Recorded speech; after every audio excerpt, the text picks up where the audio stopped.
Be me. 24-year-old college student, feminist activist, pretty sure I have everything figured out, especially when it comes to male relationships. Always believed that male friendship is basically a myth. Guys just bond over shallow stuff like beer, sports, video games. No real emotional depth whatsoever. Decide to prove this theory once and for all. Gonna infiltrate a male friend group and document their superficiality. Perfect opportunity presents itself through mutual friend. Introduces me to group of 4 guys. Ethan, 25, the party organizer type. Noah, 24, quiet and reserved, seems like he's going through something. Benjamin, 25, the wise one who always seems to read people well. Charlie, 26, gamer with sharp humor, always ready with a joke. This is going to be easy. Start my experiment by becoming one of the boys. Spend weeks learning their language and interests. Memorize gaming terminology, watch sports highlights, study their humor patterns and conversation topics. Initially, they're suspicious of me joining their group, can tell they're not used to having a girl around, but slowly they warm up to my presence. Start including me in their regular hangouts. Perfect chance to gather evidence for my theory. Keep detailed diary entries about every interaction. Document what I see as proof of emotional shallowness. Write things like, spent 3 hours debating best Dota characters, 0 personal talk, or Ethan made fun of Noah's gaming skills, didn't even ask how he's doing. Feel vindicated every time they talk about surface-level stuff. This is exactly what I expected from male friendships. Just a bunch of guys avoiding real emotional connection, hiding behind jokes and shared activities. But then something weird starts happening. Notice small details that don't fit my theory. One evening, Charlie doesn't show up to our usual meetup. Instead of just moving on, Ethan immediately asks where he is. Benjamin explains that Charlie's sister is in the hospital. Says Charlie is with her, and they should give him space. This confuses me because I would expect immediate calls and texts, offers of help, emotional support, the whole works. But these guys just know he'll reach out when ready. Respect his need for privacy during difficult time. Another time, Noah loses badly at a game we're playing. Charlie makes his usual joke about it, but then quietly moves closer to Noah on the couch. Doesn't say anything, just sits there. Later I realize Charlie was offering silent support. No big emotional conversation, no advice giving, just presence and understanding. Starting to see patterns I didn't expect. Weeks go by and I keep observing their interactions. Notice how they communicate without many words. Benjamin will bring extra food when someone seems stressed. Ethan organizes activities when the group energy feels low. Charlie uses humor to lighten mood during tense moments. Noah, despite being quiet, always listens intently to others. They have this unspoken system of care, completely different from how my female friends operate.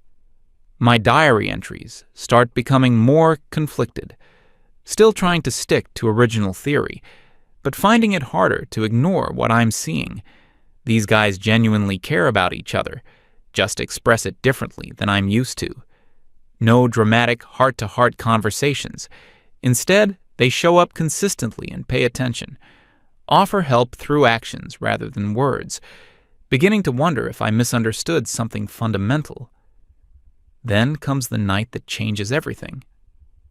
After one of Ethan's parties, everyone heads home. Somehow, Noah and I end up alone cleaning up. He's been especially quiet lately, more than usual.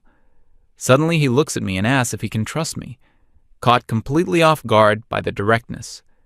Tell him of course he can, not sure what I'm getting myself into. Noah starts telling me about his recent breakup. Apparently, it was really messy and painful. His ex cheated on him with someone he considered a friend, left him questioning everything about relationships and trust. Speaks quietly, like he's afraid of being overheard. even though we're completely alone in Ethan's apartment. Can see how much this is costing him emotionally. Guy is clearly struggling, but trying to hold it together. Ask him why he's telling me this, instead of the other guys. His answer completely throws me off. Says he can't burden them with his problems, but then adds that they already understand anyway. Explains how they've been there for him without him having to ask. Benjamin started bringing him coffee in the mornings. Ethan includes him in more activities to keep him busy. Charlie toned down his usual teasing without being asked. Nobody pressured him to talk about it. Noah looks at me with this expression of genuine gratitude. Tells me his friends have been a perfect support system. Says they just existed in his space when he needed them. No unwanted advice, no pushing him to get over it, no dramatic interventions or emotional confrontations, just consistent, quiet presence and understanding. Realizes they were giving him exactly what he needed. Space to process while knowing they cared. Sitting there listening to this, my whole theory crumbles. Everything I thought I knew about male friendship was wrong. These guys weren't emotionally shallow at all. They had deep connections, just expressed differently. Their support system was actually more sophisticated than mine. They read each other's needs without constant verbal communication, provided help without making it about themselves, respected boundaries while still offering care. Should have kept this conversation private, should have honored Noah's trust in me. But my feminist activist brain kicks into overdrive. Convinced myself this story proves my point somehow, that Noah's friends were actually failing him by not forcing him to talk through his feelings. Decide this is perfect evidence for my research. Next day, I share the whole story in my women's group chat. Tell them about Noah's breakup and how his friends handled it. Frame it as example of toxic masculinity. Argue that his friends were being emotionally unavailable.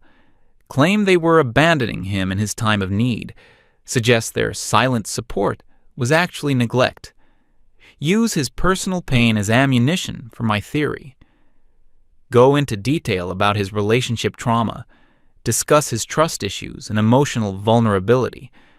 Analyze his friends' responses as inadequate. Present myself as the only one who really listened to him. Make it sound like I was providing better support than his actual close friends were giving him. Feel justified in my interpretation of events. Think I'm helping other women understand male behavior. One of my friends knows Noah's brother from work. She mentions the story to him in casual conversation. Doesn't mean any harm, just sharing what she heard. But stories have a way of spreading and changing. Details get distorted as they pass from person to person. Emotional context gets lost in the retelling.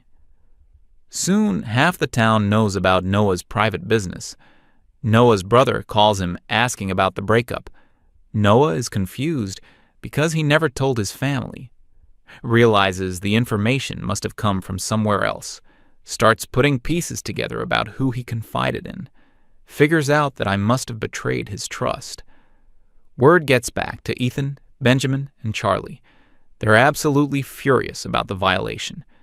Few days later, get text from Ethan about group meetup. Shows up expecting normal hangout session. Immediately sense the tension in the room. All 4 guys are there, but atmosphere is completely different. No jokes, no casual banter, no welcoming energy. They're all looking at me with expressions I can't read. Realize something has gone very wrong. Benjamin speaks first, voice colder than I've ever heard. Asks me directly if I shared Noah's personal story. Try to deny it at first, then realize lying won't work. Admit I talked about it with my friends. Attempt to justify it as trying to understand male psychology. Explain my feminist perspective on their support methods. Argue that I was trying to help Noah by analyzing the situation. Charlie interrupts me with bitter laugh. Says I turned Noah's pain into entertainment for my friends. Ethan adds that I violated trust in worst possible way. Benjamin just stares at me with disappointment, tells me they welcomed me into their group, treated me like family, included me in everything, and I repaid them by betraying their most vulnerable member. Try to defend my actions, explain my research goals, tell them I was studying male friendship patterns, mention my theory about emotional unavailability, suggest they weren't really helping Noah effectively, argue that talking through problems is healthier, insist I was trying to prove important sociological point. Every word makes their expressions harder. Noah hasn't said anything this whole time, just sitting there looking completely broken, not angry like the others, just defeated. Finally looks up at me and speaks quietly. Says he thought I was different from other people. Believed I would keep his secrets safe. Tells me he trusted me because I seemed to understand. Now realizes I was just using him for some experiment. The weight of what I've done finally hits me. Noah wasn't just sharing gossip or casual information. He was opening up about his deepest pain and vulnerability. Trusted me with something he couldn't even tell his family, and I immediately turned it into content for my group chat. Treated his emotional trauma like research data, violated his privacy for the sake of proving a point. Ethan stands up and tells me to leave. Says I'm no longer welcome in their group. Benjamin adds that I destroyed something precious. Explains that their friendship worked because of trust and respect. Claims I proved I understand neither concept. Charlie doesn't even look at me, just shakes his head. Noah still won't make eye contact. Gather my things and head for the door. Try one more time to explain my perspective. Tell them I was trying to help by bringing outside viewpoint. Suggest they should be more open about emotions. Argue that my research could benefit other men. Insist my intentions were good even if execution was flawed. They just stare at me until I stop talking. Walk home alone, thinking about what just happened. Realize I didn't just lose access to their friend group, actually destroyed something real and valuable. Noah trusted me with his most vulnerable moment, and I weaponized it against the people who cared about him. His friends weren't failing him. They were protecting him, giving him space to heal while staying close enough to help. Spend days replaying conversations in my head. Remember all the small gestures I dismissed as meaningless. Benjamin bringing coffee, Ethan organizing activities, Charlie adjusting his humor, Noah listening carefully. They had sophisticated emotional intelligence, just expressed it differently than I expected. My theory about male friendship was completely backwards. Try reaching out to Noah individually, want to apologize and explain my mistake. But he doesn't respond to texts or calls. Mutual friend tells me he's avoiding everyone now. Not just me, but his entire friend group.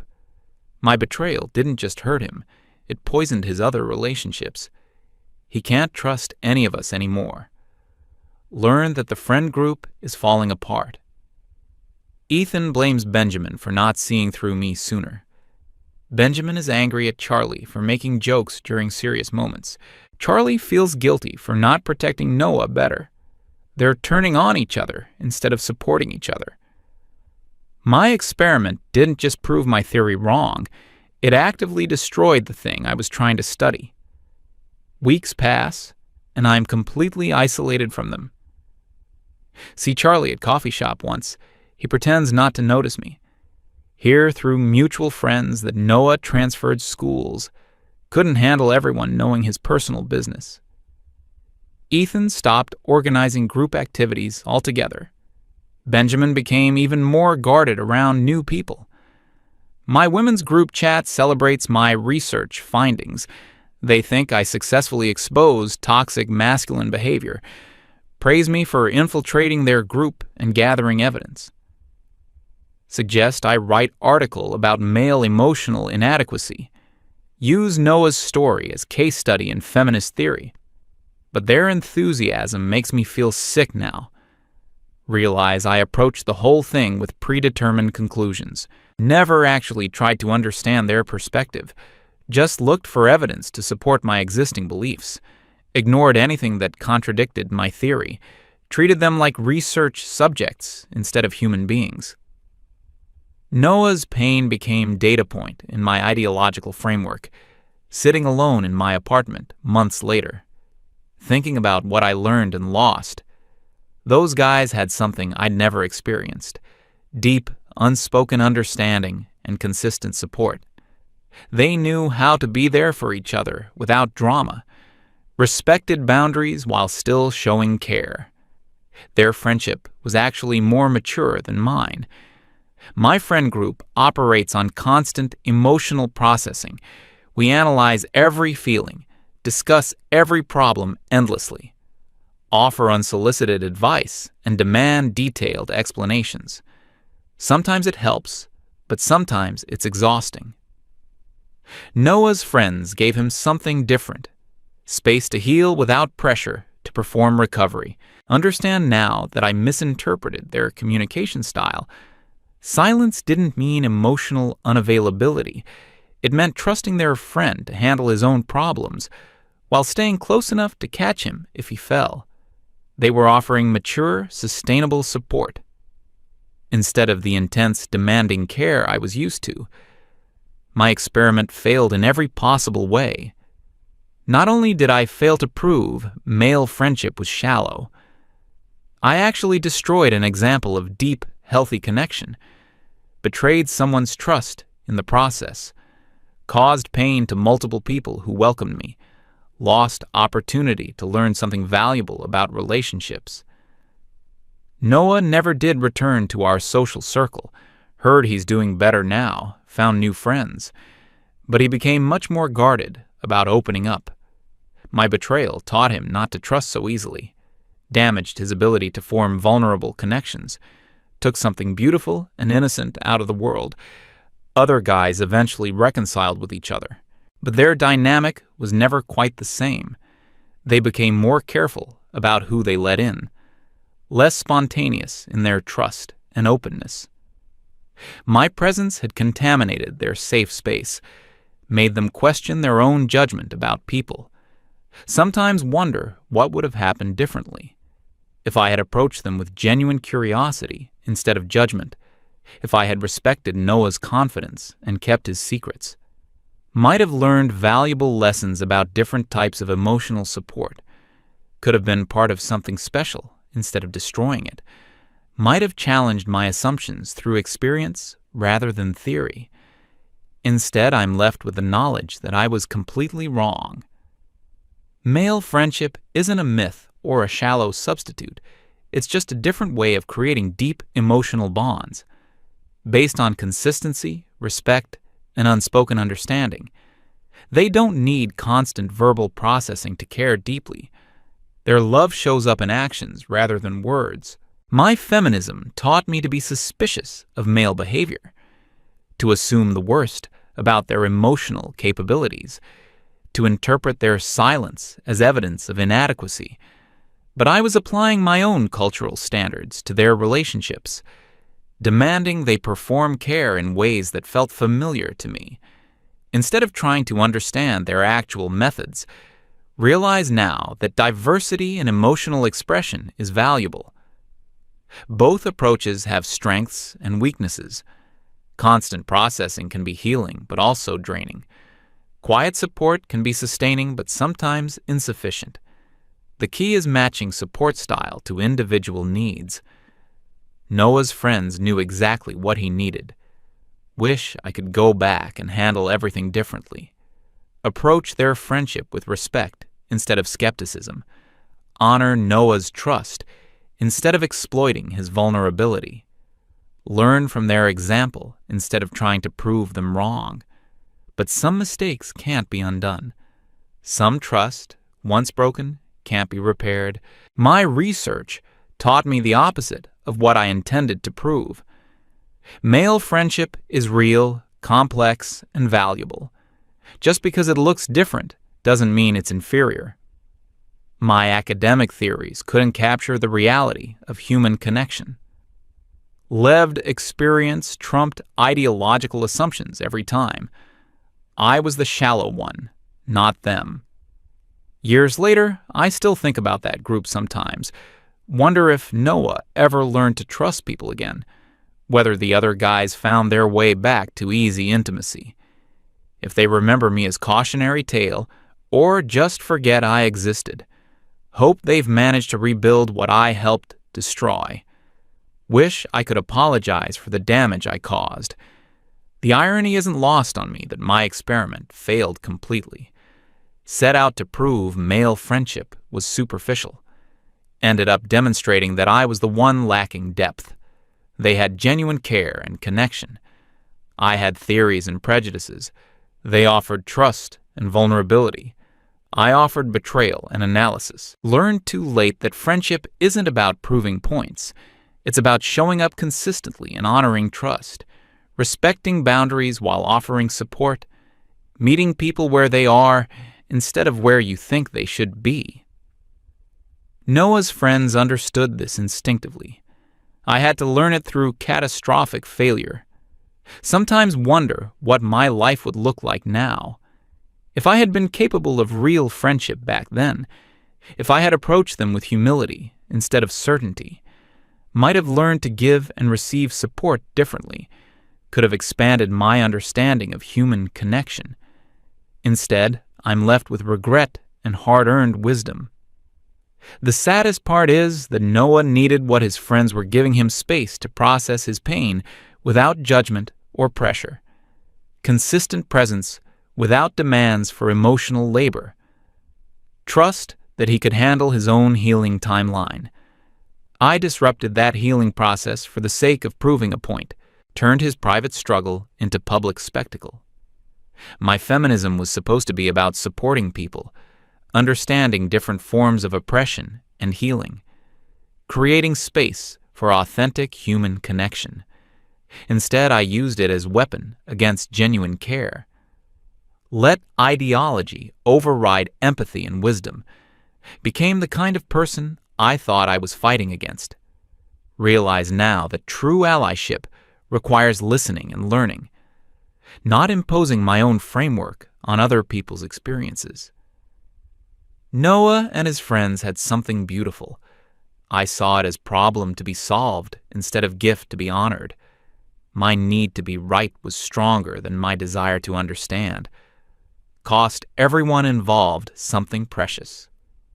Be me, sitting alone with this story, knowing I was the villain all along, destroyed something I claimed to care about, proved myself wrong about everything I believed, learned the hard way that friendship requires humility, and trust is more fragile than theories.